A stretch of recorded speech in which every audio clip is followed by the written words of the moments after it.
여러분, 만일 제가 이번 주에 회룡역에 가서 하루 종일 예수 천국 불신 지역 이렇게 외쳤는데 갑자기 호원동에 난리가 나서 호원동 주민들이 그 말을 듣고 회개를 하고 회심을 해서 전부 다 우리 교회에 돌아오면은 어떻겠습니까? 목사님이 와브라데이 앞두더니 좀 이상해지셨구나 이렇게 생각하실지 모르겠는데 이런 일들이 성경에 있었습니다. 바로 그 사람이 누군가요? 요나라는 사람이었습니다. 이 요나는 단순히 호원동이 아니라요, 한 도성, 아수르라는 한 나라의 한 수도에 가서 단 하루를 외칩니다. 그 수도에는 적어도 최소한의 10만 명 이상의 도시였는데 걸어서도 사흘을 가야 되만 하는 큰 도성이었어요. 그런데 그것 속에서 단 하루 그냥 무엇을 외쳤냐면 너희들 이렇게 살면은 망한다 소리를 하루 종일 하고 다녔는데 갑자기 니느웨 사람들이 그 얘기를 듣고 회심을 하고 하나님 앞에 회개를 하고 돌아오고 변화받는 역사가 일어납니다. 아마 이런 역사가 오늘날 재현된다면은 아마 보도가 계속될 것이고 세계 전국 교회 곳곳에서 이런 일들이 회자되지 않겠습니까?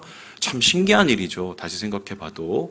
그런데 흥미로운 것은 이 요나의 선교 사역의 이 역사가 신기할 뿐만 아니라 이 신기함보다 더 신기한 것이 있어요. 이렇게 놀라운 열매를 보고 난 후에 요나의 반응인데요. 요나는 이러한 놀라운 이 생명의 역사가 경험됨에도 불구하고 전혀 뜻밖의 반응을 보입니다. 우리 함께 1절과 3절의 말씀을 같이 한번 읽어보도록 하겠습니다. 시작! 요나가 매우 싫어하고 성내며 여호와여 원하건대 이제 내 생명을 거두어 가소서. 사는 것보다 죽는 것이 내게 나음이니이다 하니. 나 죽겠다. 한마디로 나 여기 있기 싫다라고 합니다. 그 이유는 무엇이냐면 화가 났기 때문입니다. 아니, 사람이 돌아오고 살아나면 행복한 것이지 왜 그것을 죽기만큼 싫어하고 화를 냈을까? 이런 일이 가능했던 것은 이 두 가지를 생각하면 됩니다. 먼저 이들, 바로 주님 앞에 돌아온 이들인데요. 니느웨 백성, 당시 아수르 사람들이 어떤 사람인지를 보면 됩니다. 이에 대해서 이제 팀 켈러라는 목사님께서 이 아수르 백성을 이렇게 이야기를 하고 있는데요. 우리 같이 한번 읽어볼까요? 시작! 아수르의 역사는 우리가 아는 그 어떤 역사보다 유혈이 낭자하고 끔찍하다. 그들을 부르는 명칭은 테러 국가였다. 또한 예후 왕 통치 기간에 이스라엘에 막대한 조공을 부과하기 시작했고 요나의 생애 내내 유대인들의 왕국을 계속해서 위협했다. 결국 아수르는 이스라엘과 사마리아를 침공하여 파괴했다. 한마디로 아수르는요, 이스라엘에게 있어서 한마디로 원수와 같은 나라였습니다. 쉽게 설명하면 우리나라로 따지면 일본인데요. 지금도 일본과 우리나라의 관계가 썩 좋지가 않죠. 지금 오염순위, 처리순위, 방류 문제를 가지고 여러 가지 설왕설래하는 것도 사실 우리 안에 있는 여러 가지 그동안 쌓였던 악한 감정 때문입니다. 여러분, 그런데 지금 요나에게서 있어서 아수르는 지금 우리와 일본과의 관계가 아니라 지금으로부터 100년 전에 우리와 일본과의 관계라고 보면 됩니다. 그때 일본의 지배 아래서 우리나라 사람들을 징용 끌려가고 여자들은 팔아 넘기고 또한 거기에서 뺏어갈 것 다 뺏어가는 그때 바로 요나에게 그곳에 가서 전도하고 선교하고 생명 살리라고 하니 이것이 과연 기뻐할 수 있겠는가. 그래서 이 사람들 자체가 어떻게 보면 요나의 분노를 살 만한 이유가 되었었다라고 할 수 있습니다. 이 두 번째로 이 명령을 받은 이 사역을 감당하는 요나인데요. 이 요나도 만만치 않은 게 요나는 대단한 국수주의자, 그리고 심지어는 어용 선지자라고 해도 과언이 아닙니다. 확인해 볼까요? 우리 함께 열왕기하 말씀을 같이 한번 읽어보도록 하겠습니다. 시작! 이스라엘의 하나님 여호와께서 그의 종 가드헤벨 아미떼의 아들 선지자 요나를 통하여 하신 말씀과 같이 여로보암이 이스라엘 영토를 회복하되 하맛 어기에서부터 라바다 바다까지 하였으니. 예, 여러분 이거 보시면 알겠지만 이게 같은 본문 그 거의 비슷한 때 요나가 어떤 사역을 했는지 보여주는 겁니다. 요나는 북이스라엘 사람이었고 거기서 하나님의 부르심을 받았는데 다른 선지자와는 다르게 요나에게는 축복의 말을 주셨습니다. 특별히 이 당시 축복의 말을 받을 때에는 여로보암 2세라는 왕이 있었습니다. 그 2세 때 이 요나의 축복처럼 나라가 한마디로 부강해지고 잘 나가게 되었어요. 그런데 사실 생각을 해보면 여로보암 2세가 그럴 만한 하나님 앞에 칭찬받을 만한 일을 했는가? 아닙니다. 그들은 이 계속되는 우상숭배 또 산당을 제거하지 않고 하나님께 계속적으로 대적하는 일들을 반복했습니다. 이스라엘 사회 안에는 폭정이 계속해서 이어졌고 이 소외받은 사람들에 대한 여러 가지 차별들이 이어지고 있었어요. 이제 그럼에도 불구하고 하나님께서 이렇게 축복을 허락하신 이유는 어떻게 보면 이스라엘에게 주신 마지막 기회였거든요. 그런데 어쨌든 이것을 알고 있었던 요나가 심판의 메시지보다는 하나님 앞에서 축복의 메시지, 잘 되는 메시지를 전하는 것은 어쩌면은 이 요나의 마음속에 우리 민족 최고, 우리 민족이 가장 먼저, 우리 민족은 하나님 앞에 선택받은 민족, 최고의 민족이라는 마음이 있었던 것입니다. 그러면은 이렇건데요. 가장 극단적인 악한 사람, 그리고 가장 극단적인 민족애를 가진 사람, 이 두 상대가 만난 겁니다. 그러면 이러한 두 상대 속에서 나타나는 이 최고의 여러분 갈등을 한번 생각해 보실 수 있겠죠. 한마디로 이 극단적인 두 입장이 만들어낸 얘기가 요나서라고 할 수 있는데요. 너무 싫으니까 이 다시스로 갑니다. 너무 싫으니까 차라리 물고기 뱃속으로 들어갑니다. 또 다시 물고기 뱃속 들어가기 싫어서 어영부영 전도를 하고요. 하나님 처분이 마음에 안 들어서 항의를 하고 대들기까지 하는 이 얘기가 요나서 전체의 이야기다. 인간적으로는 충분히 공감을 할 수가 있지요. 왜냐하면 그런 마음을 가질 수 있어요. 우리도 애국하는 마음이 있잖아요. 그런데 다시 떠올려 봅시다. 요나는 선지자입니다. 선지자는 하나님의 입입니다. 하나님을 대신해서 말하고 행동하는 사람인데 쉽게 설명을 해보겠어요. 목사가 교인이 마음에 안 든다고 그 교인을 피해 다닙니다. 얼굴 보고 뻔히 막 피해 다닌다고 생각을 해보세요. 그리고는 교회가 마음에 안 든다고 나 이 교회 떠날래, 떠날 국민만 잔뜩 하다가 갑자기 어느 날 나 갑니다 하고 쑥 떠났다고 생각을 해보세요. 어떻게 했어요? 더 나아가 자신에게 상처를 준 교인들 앞에서 욕하고 저주를 합니다. 여러분, 심지어는 그가 망하는 것을 기뻐한 그런 목사가 있다고 한번 생각을 해보세요. 그를 우리는 과연 목사라고 부를 수 있을까? 물론 목사님들 중에서는 이런 사람이 있을 수도 있겠지만 정확하게 따지면 그건 하나님의 사역자가 아니죠. 바로 요나가 그런 사람이었습니다. 그는 그냥 목사도 아니고 하나님의 특별한 부르심을 받았던 선지자였습니다. 그래서요, 오늘 설교의 목적은 이 요나는 나쁜 사람이다, 요나는 쓰레기다, 그러니까 우리는 이렇게 되지 말자, 이런 이야기는 아닙니다. 이미 이런 설교는 너무 많이 들으셨을 것인데요. 제가 오늘 여러분과 함께 이 본문을 나누는 이유는요, 제가 요나서를 읽을 때마다 계속적으로 머릿속에서 떠나지 않는 질문 하나 때문입니다. 한 질문인데요. 오늘 설교 제목이에요. 우리 설교 제목을 같이 한번 읽어볼까요? 시작! 왜 요나인가? 왜 하나님께서는 수많은 선지자들 중에, 왜 하나님께서는 수많은 사람들 중에 이렇게 가장 옹졸하고 국수주의적이고 나라에 대한 집착을 가지고 있는 이 요나를, 그것도 이스라엘의 적대적인 그 니느웨라는 나라에 가서 그들을 구원하고 선교를 하게 만드셨을 수 있었을까? 왜 하필 요나일까? 어떻게 보면은 요나도 이상하지만 하나님이 요나를 선택한 것은 더 이상하기까지 있습니다. 그리고 이런 얘기를 굳이 불편하게 성경에 기록한 것도 신기한 일인데요. 왜 요나인가? 이러한 구체적인 질문을 대답할 수 있는 중요한 단서가 있습니다. 이 제임스 린버그라는 교수가 이에 대해서 이렇게 얘기를 했는데요. 제가 한번 읽어볼게요.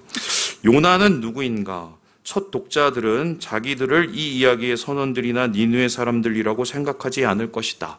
그러니까 이 요나 이야기가 나오면서 여기 선원들, 배의 선원들 혹은 니느웨, 이 사람은 내가 아니라고 생각했을 거예요. 그리고 오히려 뭐라고 합니까?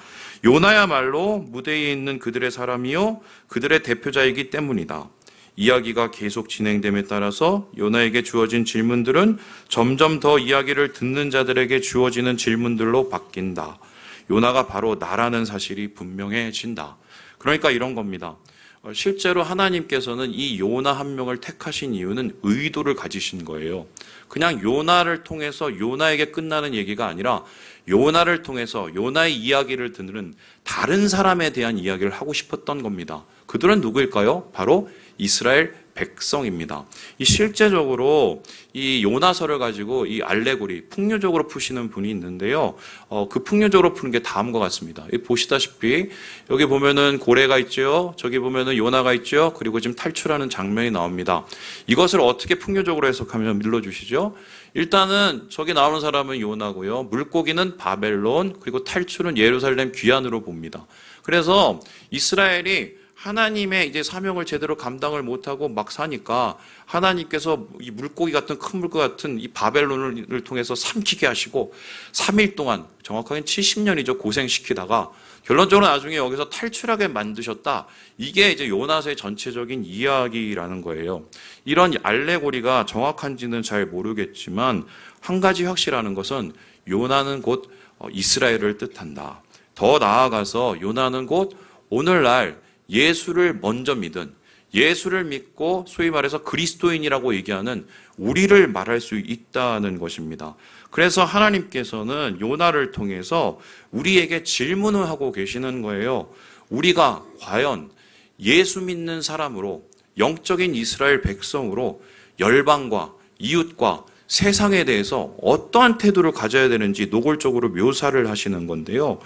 저는 그래서 오늘 여러분과 함께 이 요나서에 나타난 우리에게 던지는 메시지, 하나님이 요나의 삶을 통해서 우리에게 말씀하시는 그 메시지를 세 가지를 알아보려고 해요. 그것은 질문과 대답을 찾으려고 하는데요. 우리 첫 번째 같이 한번 읽어보도록 하시겠습니다. 시작! 우리의 사명은 무엇인가? 하나님께서 요나서를 통해서 던지는 첫 번째 질문과 메시지는요, 도대체 이스라엘의 사명, 우리의 사명이 무엇이냐는 것입니다. 우리 함께 1장 2절의 말씀을 같이 한번 읽어보도록 하겠습니다. 시작! 너는 일어나 저 큰 성읍 니느웨로 가서 그것을 향하여 외치라. 그 악독이 내 앞에 상달되었음이니라 하시니라. 하나님께서는 요나에게 갑자기 말씀하십니다. 니느웨 가라. 니느웨 가서 그곳에서 외쳐라. 그곳에 지금 죄악이 너무 커져서 지금 멸망당할 수도 있다는 걸 외쳐라 라고 얘기합니다. 이 외침은 1장 2절에도 있지만 3장에도 동일하게 나타납니다. 똑같은 명령을 하나님께서 하십니다. 그것은 아마도 요나에게 주신 줄곧 똑같은 사명이었고요. 이 이야기를 읽고 있는 이스라엘을 향해서도 똑같은 사명의 이야기다. 뿐만 아니라 오늘 우리에게도 하나님께서는 요나에게 주셨던 이 똑같은 사명을 주고 있다는 것입니다. 여러분, 하나님께서 왜 요나에게 이것을 전하게 하셨습니까? 요나를 통해서 니느웨를 구원하기 원하셨던 것입니다. 이스라엘을 통해서 열방을 구원하기 원하셨던 것입니다. 우리를 통해서 우리의 이웃과 우리의 세상을 하나님께서 구원하기 원하셨던 거예요. 아브라함 왜 부르셨습니까? 잘 먹고 잘 살라고 부르셨습니까? 아브라함 통해서 그를 만나는 사람들이 복을 만나기 위해서, 하나님을 만나기 위해서 부르셨습니다. 이스라엘은 왜 부르셨을까요? 특별히 이사야서에서는 하나님께서 이사야를 통해서 이스라엘을 부르신 이유를 이렇게 이야기하고 있습니다. 우리 함께 49장 말씀을 같이 한번 읽어보도록 하지요. 시작! 그가 이르시되 내가 나의 종이 되어 야곱의 지파들을 일으키며 이스라엘 중에 보존된 자를 돌아오게 할 것은 매우 쉬운 일이라. 내가 또 너를 이방의 빛으로 삼아 나의 구원을 베풀어서 땅끝까지 이르게 하리라. 지금 분명히 얘기하고 있어요. 내가 또 너를 무엇으로 삼는다고 했습니까? 이방의 빛. 그러니까 이 사람들은 그냥 빛이 아니라 이방을 밝히는 빛입니다. 그래서 빛은요, 비추는 게 목적입니다. 비춤을 통해서 어둠을 밝히는 게 목적입니다. 그런데 빛이 스스로를 감추고 어둠을 밝히지 않는다면 그것은 빛이 아닙니다. 요나는 특별히 하나님께서 빛을 가지고 비추라고 하신 곳은 니느웨였습니다. 니느웨를 이야기하기를 큰 도성이다라고 합니다. 죄악이 크고 힘도 크고 폭력도 큰 그곳이었는데요. 그렇다면 이 요나에게 니느웨는 어떤 곳이었을까? 그가 가장 가기 싫은, 그가 가장 꺼리는, 그가 가장 부담스러워하는 대상이었을 것입니다. 그런데 하나님께서는 그곳으로 가게 하셨고 그곳 속에서 정말 싫지만 하루를 그냥 전하게 하셨을 때 그들 가운데 놀라운 폭발적인 복음의 힘이 나타났지요. 그 이유가 뭐겠습니까? 빛이 빛의 자리에 있으면은 역사가 일어나요. 하나님께서 우리에게도 마찬가지세요. 우리를 통해서 주위에 있는 니느웨들을 비추기를 원하십니다. 그 니느웨는 누굴까요? 니느웨는 우리가 가장 꺼리는 사람, 부담스러운 사람, 우리를 지치게 하는 그 누구일 것입니다.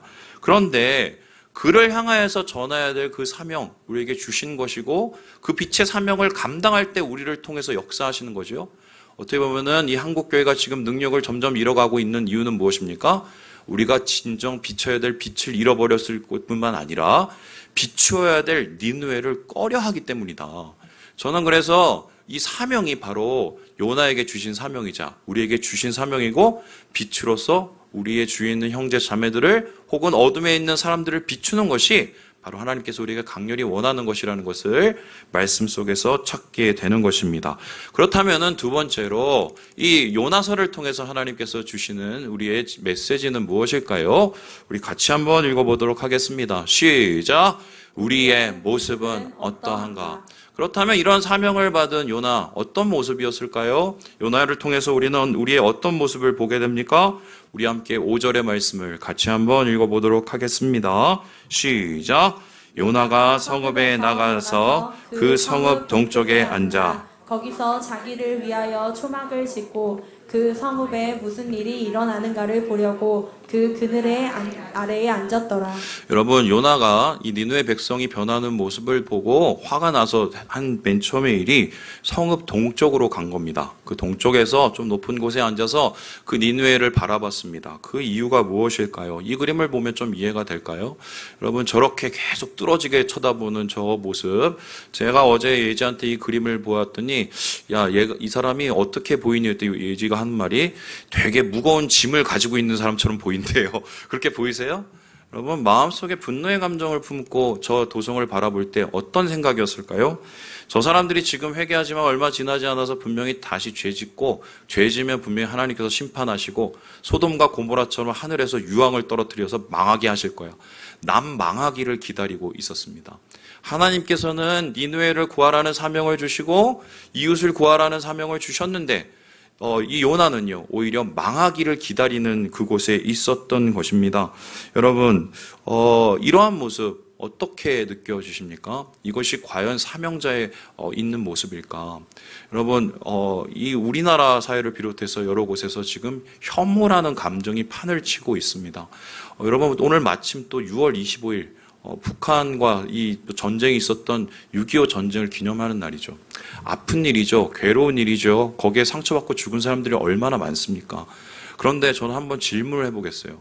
이렇게 극하게 대립을 하고 소위 말해서 극하게 저기 있는 저 사람들을 우리가 미워하기만 하면 과연 정말 이 나라가 하나가 되는 날이 올까?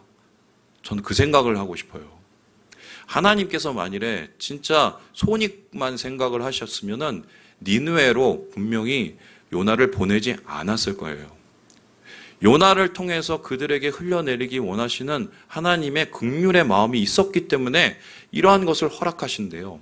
지금 우리가 과연 그러한 사명을 잘 감당하고 있을까? 우리의 교회의 모습을 보면요, 한국교회 어떻습니까?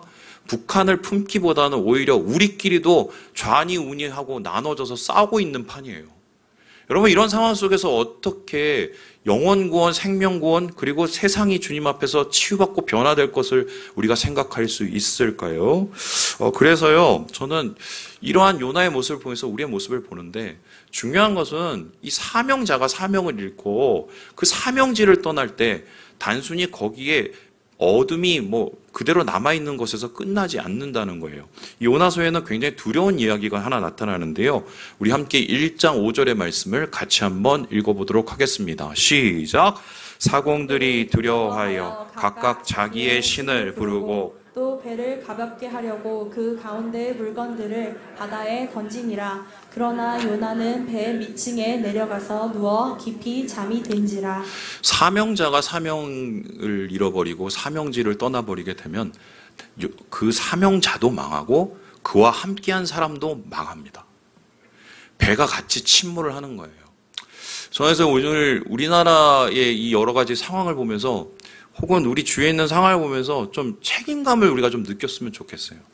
이게 무슨 대통령 잘못이냐, 아니면 전 대통령 잘못이냐, 아니면 전 대통령 잘못이냐, 이런 거 따지지 말고, 여러분, 예전에는 나라가 어려우면 교회가 기도했단 말이에요. 뭐 대통령이 마음에 들든 말든 일단은 위정자들을 위해서 우리가 함께 기도를 했어요. 왜냐하면 교인들이 교회를 살리지 대통령이 교회 살리는 게 아니거든요. 주님 안에서 이 요나가 그 사명을 잃어버린 그 모습을 볼 때 그 모습을 통해서 우리를 보지 않을까. 그리고 그를 안타까워하시는 하나님의 모습을 보지 않을까. 그런데 여러분 보세요. 이 요나서에 나오는 이방인들의 모습을 한번 보세요. 이 사람들 다 어떻습니까? 살려고 아둥바둥이에요. 막 폭풍 속에서 살려고 아둥바둥, 죽기 직전에 살려고 막 회개하고 아둥바둥. 여러분 주변에 있는 우리 주위에 있는 사람들이 그냥 멀쩡하게 보이는 것 같아도요. 살기 위해서 아둥바둥거리는 영혼들이거든요. 주님께서는 그들을 향해서 우리가 나아가 그 사명의 자리를 지키기 원하시는데 과연 우리의 지금 있는 곳은 어딘가? 하나님께서 그것을 질문하고 계신다는 것입니다. 마지막으로 그렇다면은 이 요나서를 통해서 하나님께서 우리에게 던지시는 이야기는 무엇일까요? 우리 같이 한번 읽어보도록 하겠습니다. 시작! 하나님의 마음은 무엇인가? 우리의 사명은 무엇인가? 니느웨로 가서 그곳에 빛을 비추는 것이다. 그러면 우리의 지금 모습은 어떠한가? 요나처럼 만일 우리가 그 사명지를 떠나고 같이 망하고 있는 것이 아닌가? 이 질문을 우리에게 던진다면 마지막으로 이러한 요나의 모습을 보는 혹은 이러한 요나 가운데 나타나는 주위에 있는 백성들을 보는 하나님의 마음은 어떠할까라는 것입니다. 이에 대해서 하나님께서는 이렇게 자기의 속마음을 드러내시는데요. 우리 함께 11절의 말씀을 같이 한번 읽어보도록 하겠습니다. 시작! 하물며 이 큰 성읍 니느웨에는 좌우를 분별하지 못하는 자가 12만 명이요 가축도 많이 있나니 내가 어찌 아끼지 아니하겠느냐 하시니라. 여러분 이 요나서의 끝이 굉장히 신기합니다. 왜냐하면 다른 이 예언서는 정확하게 마무리가 있어요. 어떻게 하니라 말씀이니라 이렇게 마무리가 있는데 지금 이 말씀은 얘기가 어떻게 끝났는지 모릅니다. 하나님께서 질문을 던지시고 끝나요. 그렇다면 이것은 요나에게 던진 질문이자 어떻게 해요? 오늘날 우리에게 던지신 질문이다. 하나님께서는 이렇게 정말 사명을 잃어버리고 자기 살겠다고 자기 백성만 살겠다고 아둥바둥 거리면서 소위 말해서 하나님의 사명을 제대로 완수하지 못하는 이 요나를 보면서 자기 속마음을 얘기하시는데요. 특별히 이렇게 얘기합니다. 내가 아끼지 아니하겠느냐. 여기서 이 아끼지 아니하겠다는 이 말은요. 다음과 같습니다. 보시다시피 이게 후스라는 단어예요. 근데 이 후스라는 단어는요. 어떤 것을 보고 불쌍히 여기고 동정하는 것을 뜻하고요. 이것이 좀 더 나아가면 어떤 의미가 되면 누구누구 때문에 눈물을 흘리는 것을 의미합니다. 그러니까 이 요나서의 끝은 뭐냐면 하나님의 눈물이에요. 하나님께서 니느웨 백성, 그 아무것도 모르고 죄악 속에 파묻혀 사는 그 백성을 보면서 하나님의 마음에 울고 계시는 겁니다. 그래서 그 백성이 죽어가는 것을 보고 하나님이 마음이 찢어지시는 거예요. 여러분 세상에 하나님이 포기하는 영혼은 없습니다. 저 인간은 저렇게 태어났으니까 저렇게 살다가 죽지. 하나님 마음 그렇지 않아요. 여러분 그게 여러분의 아들이고 딸이라고 생각을 해보세요. 그렇게 동일하게 마음을 품겠어요? 주님께서는 심지어는 여기에 사는 영혼들뿐만 아니라 여기에 있는 가축에게까지 마음을 가지고 계세요. 그래서 이 영혼들을 사랑하는 하나님의 그 마음이 이 말씀을 통해서 드러나고 한 영혼 영을 귀히 여기시는 주님의 그 애끓는 마음이 요나서의 결론이라고 하겠습니다. 그런데 여러분 제가 이걸 보면서 좀 뚱딴지 같은 생각이 일어났습니다. 어떤 생각이냐면 이런 건데 하나님께서 가축을 또 아끼시잖아요. 그리고 요즘에 여러분 아시는 것처럼 주변에 보면은 아이 잘 안 낳으시고 가축을 기르시는 분들이 있습니다. 여러분 아시는 것처럼 거의 가축이 아니라 식구처럼 여기시는 분이 있어요. 제가 저번에 깜짝 놀랐는데 당근을 보다가 무슨 유모차가 하나 올라왔길래 봤더니 가축을 끄는 유모차였어요. 저 오늘 가축이라고 할게요. 얼마인지 봤더니 당근에 나왔는데도 80만 원이더라고요. 그거를 끌고 예, 뭐 더 이상 얘기하지 않겠습니다. 그런데 제가 한번 그 얘기를 해보고 싶어요. 요즘엔 영혼보다 가축을 더 귀히 여기는 세상이다.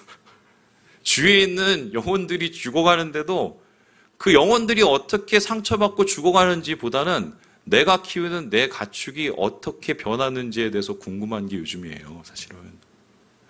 이 모습이 정말 이 요나의 때와 비교를 하면 정말 많이 뒤집힌 현상이 아닐까. 하나님께서는 이 말씀을 통해서 내가라고 추가해서 강조하시면서 이 연민의 눈물을 이 세상을 향하여서 흘리고 계신다. 이게 하나님의 요나서에 남긴 이 말씀이죠. 그리고 저는 이 하나님의 마음을 하나 더 발견하게 되는데요. 그것은 바로 요나를 향한 마음이에요. 요나를 향한 마음. 여러분, 요나는 하나님께서 부르신 선지자고 하나님께서 그 마음을 좀 알고 그 마음으로 영혼들을 구하기 원하셨거든요.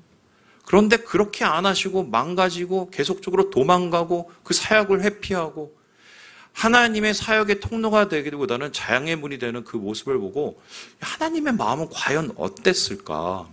이런 비슷한 예가 신약 성경에 나타나는데 여러분 잘 아시는 것처럼 누가복음 15장 말씀입니다. 우리 함께 같이 한번 읽어보도록 할까요? 시작! 아버지가 이르되 너는 항상 나와 함께 있으니 내 것이 다 내 것이로되 이 내 동생은 죽었다가 살아났으며 내가 잃었다가 얻었기로 우리가 즐거워하고 기뻐하는 것이 마땅하다 하니라. 여러분, 동생 살아왔으면 기뻐해야 되는 것이 마땅한데 이 형님은 어떻게 했습니까? 못마땅해하고 동생을 미워했습니다. 아버지도 미워했죠. 저런 녀석 왜 돌아왔어? 죽어서 마땅할 것을. 어떻게 보면 말도 안 되는 감정인데 우리는 그 감정을 이해합니다. 사실 주변에 나 때문에 주님의 은혜를 받지 못하는 사람이 있을 수 있거든요. 나 때문에. 내가 가지고 있는 그 상처, 내가 가지고 있는 그 분노, 내가 가지고 있는 그 아픔, 그것 때문에 말은 그렇게 합니다. 아유, 뭐 저 영혼도 구원 받아야지. 그러면서 어떻게 해요? 속으로는 그와 상관없는 삶을 살고 싶은 우리의 마음속에 깊은 곳, 여러분 잘 아시죠? 그것이 하나님의 마음에 도착하게 되면 어떻게 될까요? 오늘 이 아버지의 음성처럼 정말 안타까워하고 계시죠. 어떻게 보면은 하나님께서 요나를 끝까지 붙잡으시고 박넝쿨을 넣었다가 뺐다가 태양을 올렸다가 내렸다고 하신 이유가 뭡니까? 이 마음을 이해해 달라는 거예요.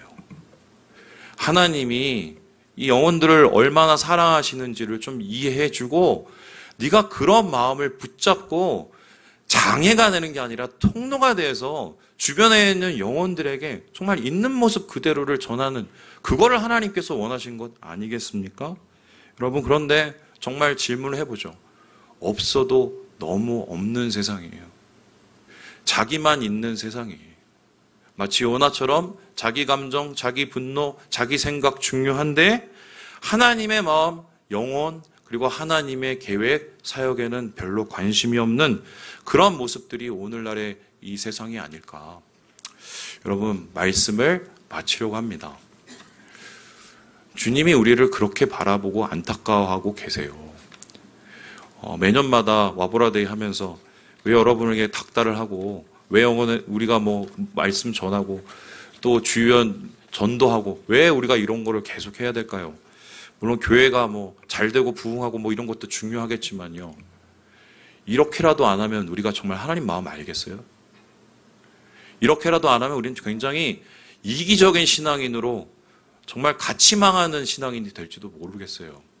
주님 안에서 이 요나를 향한 이 말씀, 내가 아끼지 않으야겠느냐. 하나님의 눈물을 다시 기억하시고 주님의 마음으로 우리의 빛된 소명을, 그 사명을 밝히시는 우리 모든 형제 자매들 되시길 주님의 이름으로 축원합니다. 기도하겠습니다.